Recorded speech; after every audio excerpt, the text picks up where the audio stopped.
বিসিবির সঙ্গে এবং সিসিডিএম এর সঙ্গে যোগাযোগ করছি। আমরা জানি যে ঢাকা লিগ আমাদের সকল প্লেয়ারের জন্য কতটা ইম্পর্টেন্ট। ক্রিকেটের স্বার্থে আপনারা একটু ধৈর্য ধরুন। আসসালামু আলাইকুম সবাইকে। আমি কুয়াবের প্রেসিডেন্ট হিসেবে, আপনাদের প্রতিনিধি হিসেবে আপনাদের কাছে একটা মেসেজ দিতে চাই।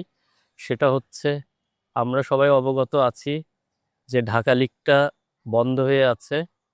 তো এই ক্ষেত্রে এটা আমরা জানি যে ঢাকা লিগ আমাদের সকল প্লেয়ারের জন্য কতটা ইম্পর্টেন্ট।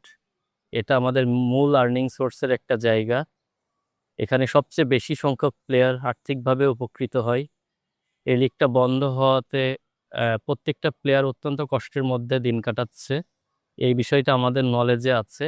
আমরা আপনাদের পক্ষ হয়ে বিসিবির সঙ্গে এবং সিসিডিএম এর সঙ্গে যোগাযোগ করছি এবং আমরা সর্বোচ্চ চেষ্টা করে যাচ্ছি লিগটা যেন যত দ্রুত সম্ভব মাঠে গড়ানো যায়। এই জন্য আমাদের চেষ্টার কোনো কমতি নেই। আহ, আমরা ইনশাল্লাহ যত দ্রুত সম্ভব এটার সমাধান করার চেষ্টা করব। আমি আপনাদের উদ্দেশ্যে শুধু এতটুকুই বলতে চাই, আপনারা কোয়াবের ওপরে আস্থা রাখুন।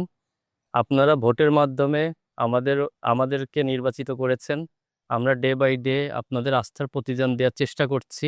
আমরা কিন্তু প্রত্যেকটা বিষয় নিয়েই আহ, কথা বলছি। ক্রিকেটের স্বার্থে আপনারা একটু ধৈর্য ধরুন। ইনশাল্লাহ যে সংকটটা চলছে এটা দ্রুতই সমাধান হয়ে যাবে। ধন্যবাদ।